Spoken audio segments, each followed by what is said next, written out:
Hello, thank you everyone for joining us for South Dakota Project Firstline's office hours for the month of May. This is a recorded session. We did not have a live office hours this month as we are traveling to the NACCHO Infection Prevention and Control Summit as guest speakers. Next slide. I am Jess Stanko. My background is healthcare administration. I'm a registered respiratory therapist and also certified for infection prevention in the long-term care setting.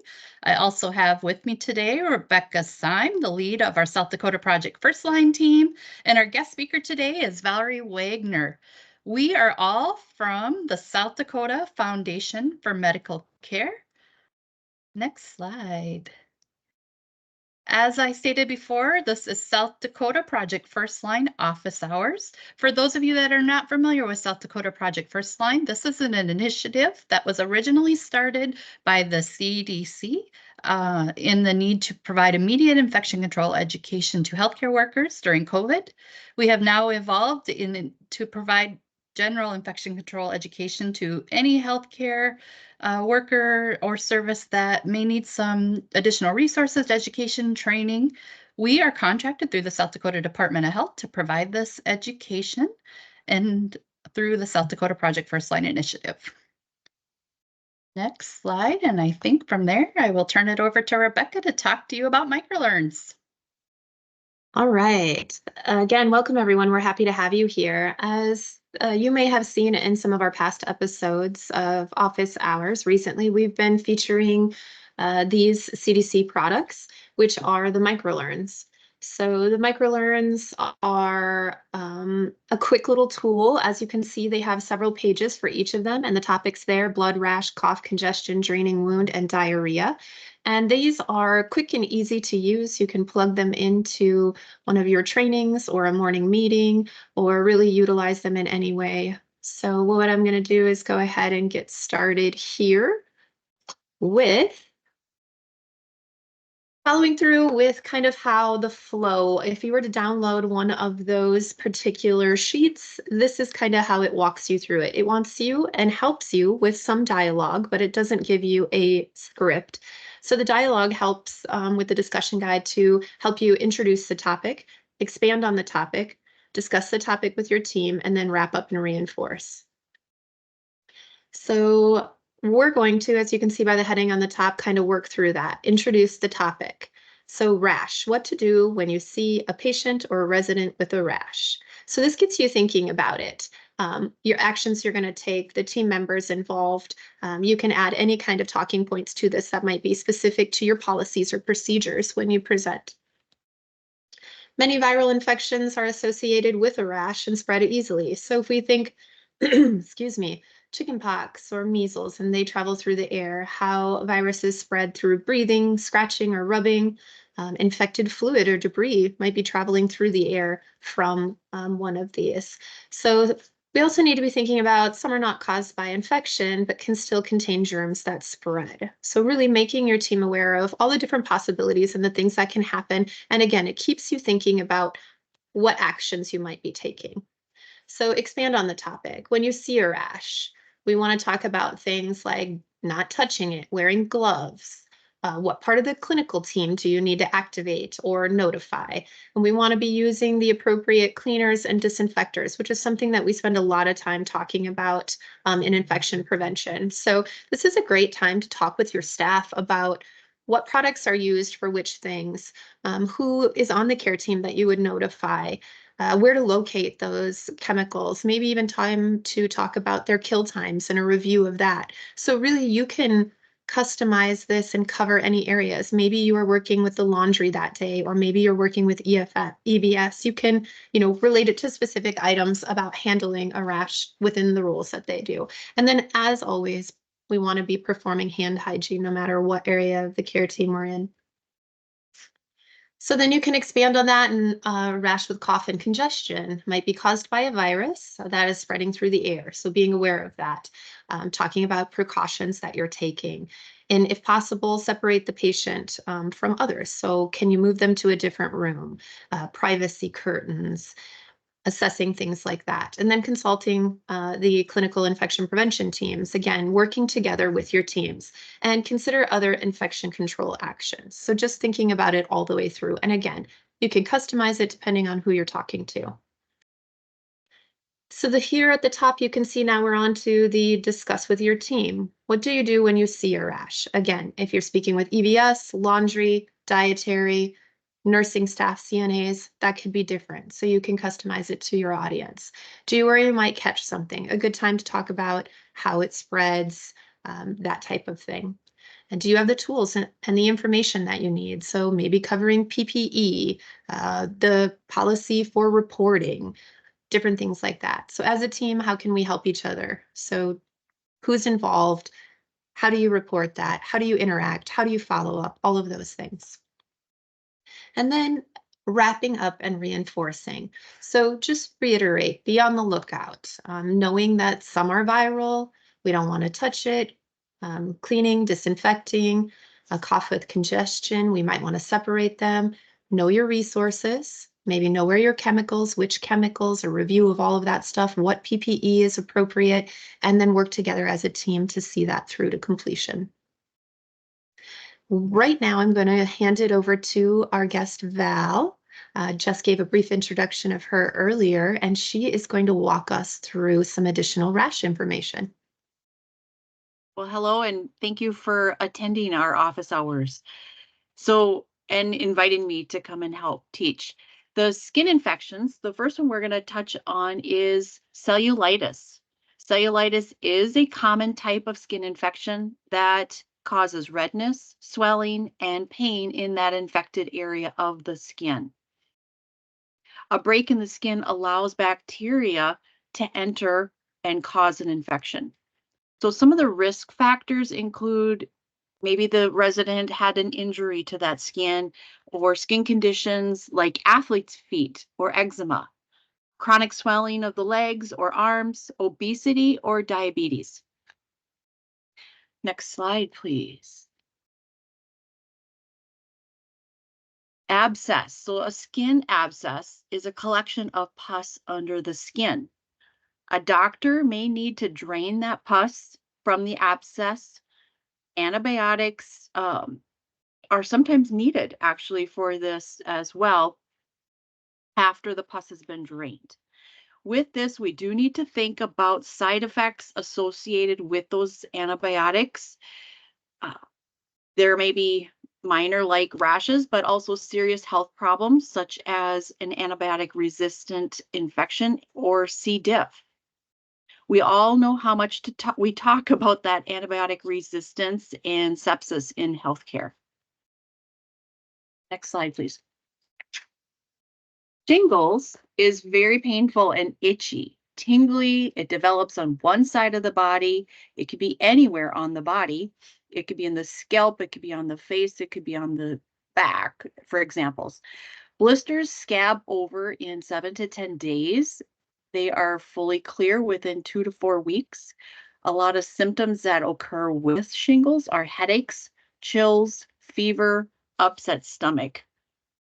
Shingles is caused by the herpes zoster virus. It's a viral infection that causes these painful rashes to develop. Early signs could just be pain or itching. Those are some of the early signs, or the tingling. Shingles on the face can affect the eye and cause vision loss. So it is very imperative that these residents be seen by their primary care provider. It is rare, however, but it does happen. And it weakens that immune system, so they are more susceptible for other conditions, diseases, infections. Infection prevention is truly the key. So cleaning, disinfecting, being aware of contact with staff, patients, residents, who's visiting this person. All staff are potentially effective. So think of your EVS, your dietary, your therapy, as well as all those that we think of at the time, like nursing. So life still happens when somebody has shingles. Next slide, please. I'll pop in there, and only because I have a little bit of a personal experience to add. In a nurse, you become the doctor in your family, right? You just automatically assume everyone thinks that you know everything, so they call you, text you, "What is this?" My sister had sent me a picture for my niece, who was 17 at the time, and I was pretty sure the picture identified shingles on her. So eventually she did go to the doctor, and that's what it was shingles. But then it kind of got my mind thinking about it. And more young people. I had a cousin maybe another year and a half after that who was in their 30s and got shingles. So I think we always think of it being for someone who's older, but a lot of young people are getting that too. And also a lot of young kids who have had the chickenpox vaccine have been developing shingles. Hives occurs anywhere on the body. It could be red, purple, skin colored. It's also called, another name, a technical term is urticaria. I always sometimes struggle with that word, but it is a skin reaction that causes itchy welts. Chronic hives are the welts that last for more than 6 weeks and return often over months or years. So often the cause of the chronic hives isn't clear. They can be any shape, size. They can appear on the face repeatedly.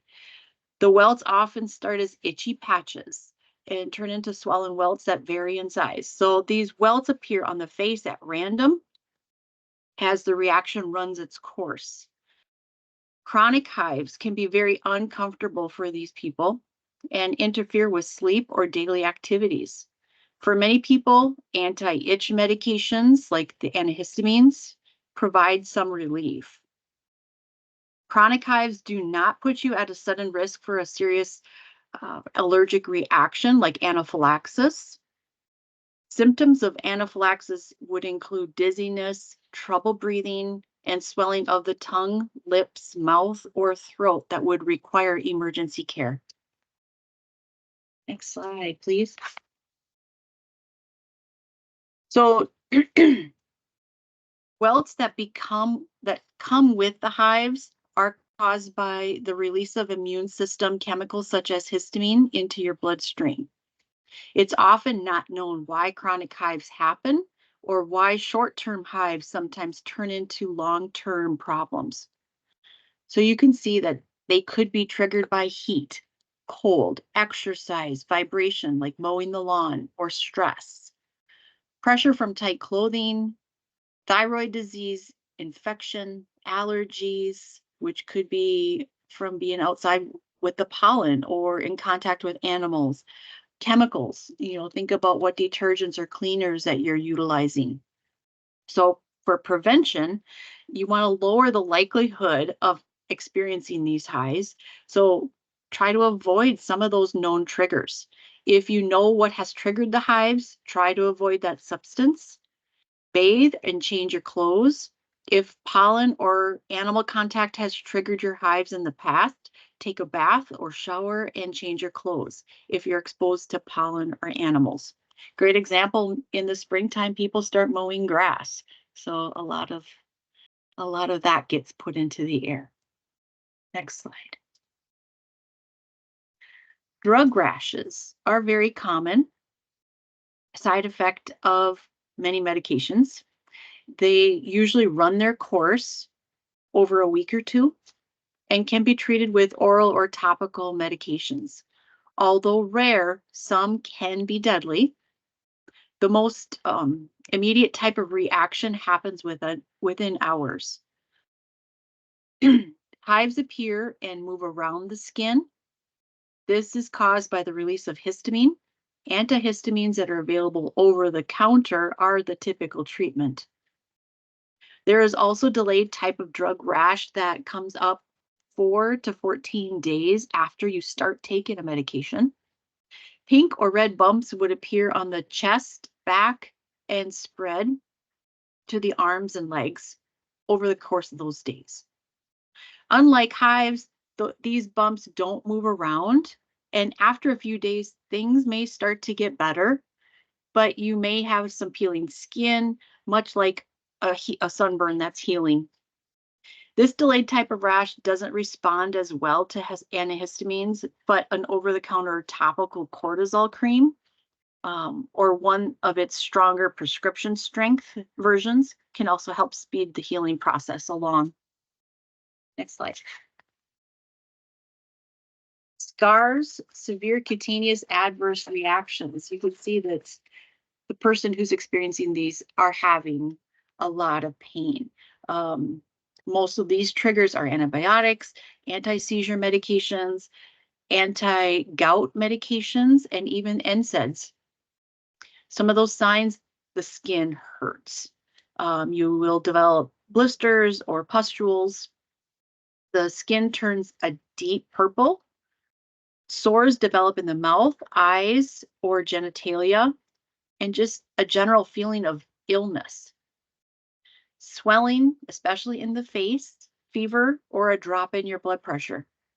So these are all red flags, and you should be seen by a primary care provider, whether it's in the clinic, urgent care, or emergency room. One thing to advocate for yourself is if you do go in or when you go in, ask for a dermatology consultation. These are so severe that most patients do need to be admitted to the hospital and sometimes even to the burn or ICU. Next slide, please. Thank you. If you do have questions, please reach out to us. I know since this is a recording, you're not able to put it into the live chat, but we are all available to answer those questions. Thank you.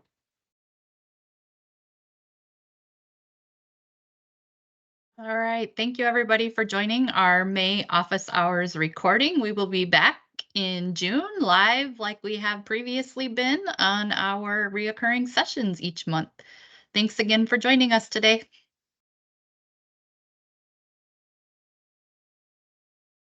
You're on mute, Rebecca. Yes, sorry. Thank you, Jess. And thanks, Val, for being here today. And I know this is a recording, as Val had mentioned, but if you have any topics you'd like discussed, or again, any questions or anything like that, feel free to email us through the website, which is www.sdprojectfirstline.org. As we are planning for future sessions, we would love to get your input and work towards putting together some of the things you'd like to see. So by all means, reach out to us there. With that, I will say thank you.